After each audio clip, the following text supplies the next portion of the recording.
If ever I love thee,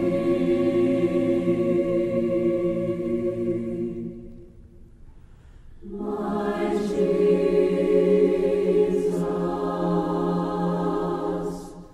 What's up, y'all? It's me, your Intrepid Songwriter, chronicling my adventures as a songwriter, because seriously, who does that?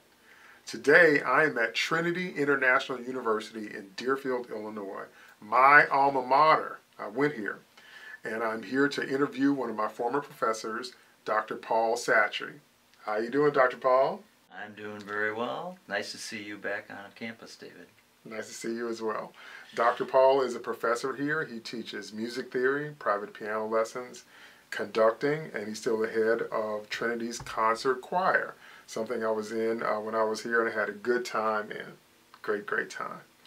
So, tell me, Dr. Paul, tell me more about where you play on a regular basis. Well, besides my duties here at the college where I teach, as you said, I teach piano, I'm also university organist here, but I'm organist at Moody Church in Chicago, and I've been there over 30 years. I can't believe it's been that long, but it has. And I've been here 15 years, so long tenures at both places. Wow, that's a blessing though. Yeah, it's great. It's been wonderful. Tell me, how much do you have to do with the order of service or the liturgy? Do you get to plan any of that? Do you get to pick any of that music? Well, I pick all the organ music that I do, so that's a prelude and a postlude, and usually it's an offertory or something in the middle.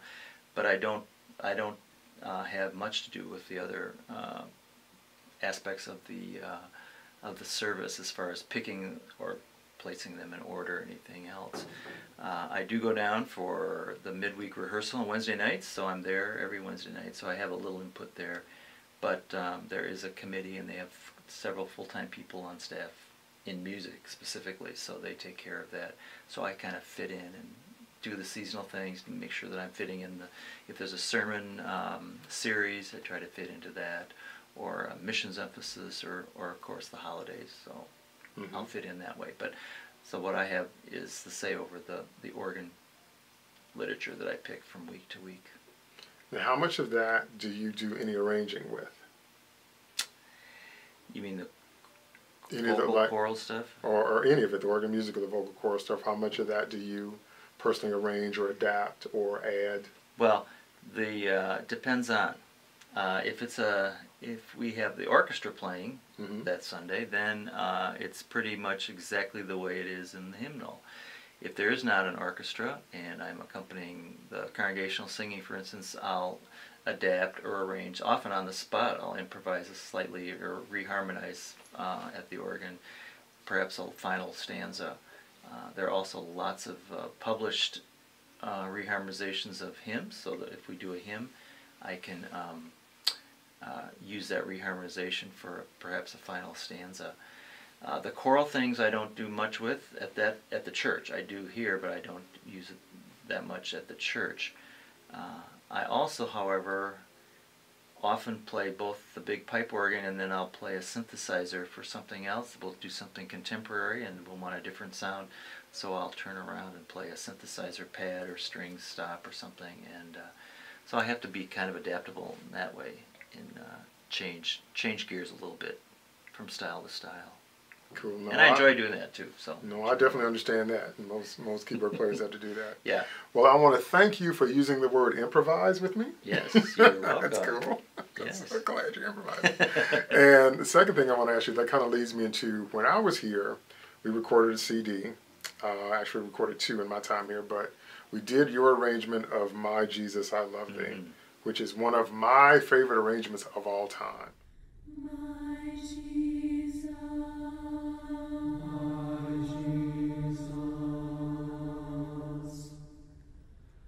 my Jesus,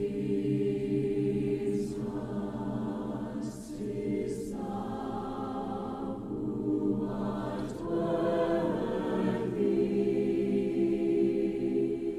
Lord Jesus, is thou.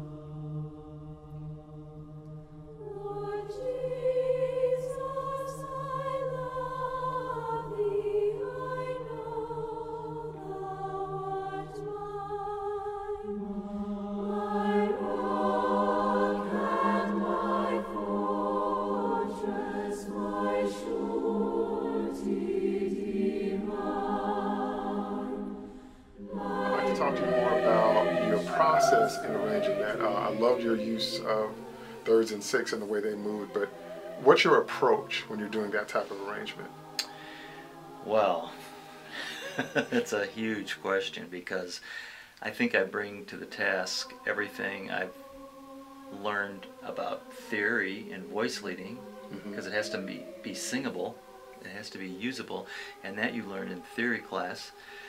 But I've also listened and cataloged all different kinds and styles of music throughout my life, and so I know progressions that I like and what I like, even at the keyboard, and so sometimes those will be, or often those will be, translated into a choral style.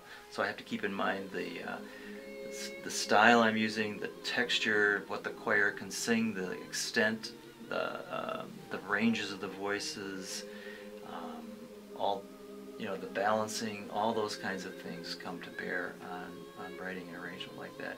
Usually I have something in my ear. Often it comes from the piano and then it goes into a choral form, but sometimes it in my mind is choral, and then I just flesh it out on the piano, and then I can write it out easily. But I'm always thinking about those things, like good voice leading, good progressions, doing, respecting the original tune and the original music as much as I can, and then making it appropriate for college choir to sing. Fantastic. Now, when you're talking about your favorite progressions in your voice leading, you mean thinking about obeying the rules, as it were, of good voice leading, or maybe stretching the boundaries and doing some things that are unconventional? Well, probably both. Yeah, I know that obeying the rules will give you a satisfactory result, but that also, especially since we're in the 21st century, you stretch those rules so that they apply to what you want to do in a more contemporary vein. Because some of those rules are broken, but then you know why you're breaking them, or you break them to achieve a certain goal or do something that will achieve a certain musical goal that you have. So yeah, I stretch them, but I always know the rule in the background, so I know that I am breaking a rule or I'm bending it, let's say, just to achieve a different musical goal. Okay, okay.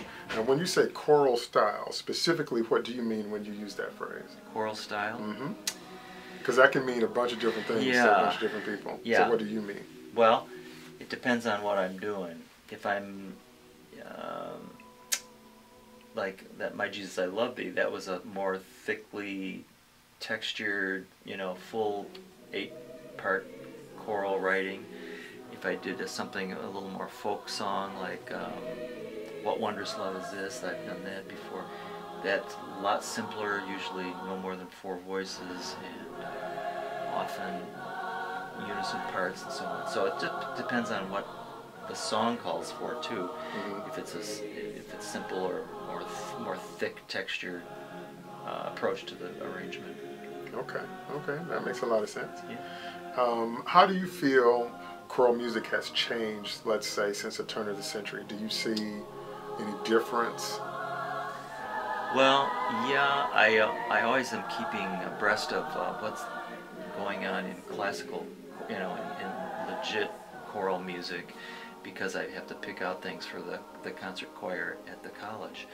And probably in the last 20 years or so, there have been some changes. There have been more avant-garde approaches to using the voice,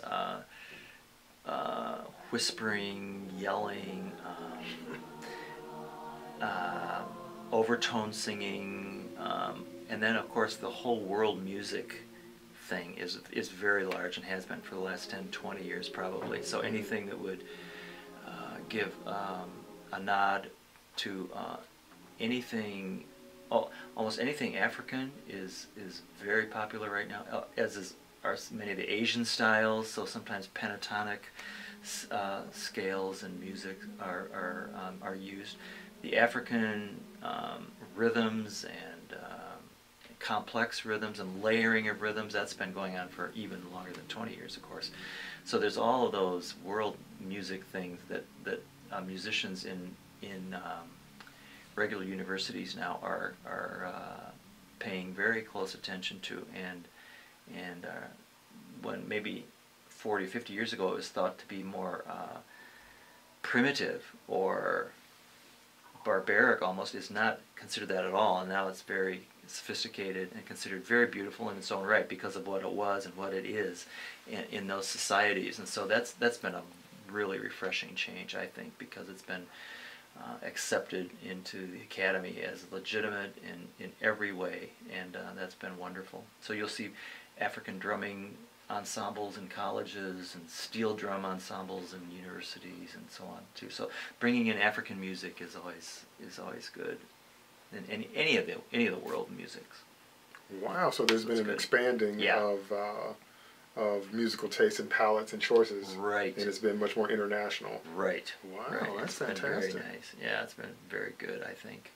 And as the world has become smaller and smaller, that's just been a necessity. So right, it's good. Can you tell me the name of any publications you might read or any websites you go to? You were talking about staying abreast of the choral developments. What do you... Well, I go to every convention I can put my hands on, or any workshop, because they're usually right up to speed and right up to date. Tell me some of them. Well, the American Choral Directors Association has local events each year, at least, local, and then sometimes 4 or 5 statewide events every year that I can attend, and then every other year there's a national convention, and I try to get to that, especially if it's close by. That's for 2 or 3 days. So and also the publishers, almost every publisher that I know sends out or has a website and sometimes sends out listings of their new repertoire, and most of them have on their websites listening spots where you can listen to the music and or read the music as well while you're listening to it. So they are very eager, of course, for you to see it and to hear it, because they would love for you to buy it for your choir. Right. Support them.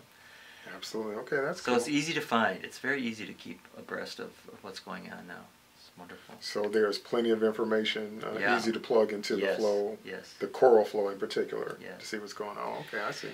There's also what's called the Choral Public Domain Library. That's what it is, CPDL. Choral Public Domain Library. It has hundreds and hundreds and hundreds of pieces of music that is in the public domain. Okay. And so it's all copyable, and that has revolutionized some of our libraries too, because you can just from the computer then copy, and these are major composers, everybody from Bach and Mendelssohn and so on, and Haydn. And you can find sometimes several editions, and sometimes they're very good, sometimes they're not very good. Usually they're pretty accurate, I've found. But the point is that you can have these old masters now free, just for copying for the university. So many universities have discovered that and are doing that. That's got to be great. Yeah, man. and that site is so huge that you can visit it, and you just now, can't do get they give you notation? Do they give you MIDI stuff too? Do they give you MIDI files? They give you or just a notation? PDF. No, sometimes. Well, it depends on. Because if you get a MIDI file, sometimes you can import it and manipulate it. Yeah. I'm trying to think, because I never listen to those because they're usually just computer generated. They're not good quality. They're not really a legit sound or anything. So, but there are MIDI files now that I think about it, in some of the pieces. But everything is notated, so everything is something you can print. Now, do you use software when you write, or do you still write things out by hand? Software. I use Finale. Oh, really? Yeah. Me too. That's great. I have the college owns 2007 version, and we just have bought the 2012, I think, or 13. Anyway, we have the latest version, so I'm going to get that now and download that. So. Okay. And that's kind of the standard. At least it's not necessarily the best. Some people like other things, but it's sort of the university standard, and we have all of our students are exposed to it at least at one point or another in their major here. So. Well, it's definitely geared more towards the kind of things I learned here and the kind of style of writing that we would use, and it has so many templates already there to set up. Yes. So it's a great time saver. So I can definitely relate to that. Yeah. All right, tell me this. Besides yourself, tell me your favorite composer, and maybe give me an older master composer and a contemporary one. And if you don't have a favorite one, then tell me some favorite pieces, because some people just like particular pieces and maybe not the whole body of work of a particular person. But. Sure. Well, I think being involved in choral music, being involved in keyboard music, especially organ, and being a Christian, I can't go anywhere else but Bach, because he did all of those very, very well, and he was a church musician of the first order, so he did very, very, very well, obviously. And I've always, in fact, we almost always do something of Bach in the repertoire that we do when we go on tour. So I try to do that at least, because he is so worthy of that kind of attention. In a contemporary vein, well, let me see. There are a couple composers or arrangers. Craig Courtney is a church musician who has done many, many things that are, and almost every one of them is just unusually well done. He's an arranger and also a composer. He does a lot of, he's in charge of publishing at Beckenhorst Publishing, I believe is the name of his company. Also a newer person on the scene is Dan Forrest, who is another arranger and composer and has done outstanding work. And of course, Eric Whitacre has been very popular the last 10 to 20 years and continues to be so, and continues to come out with beautiful music. He's very interesting.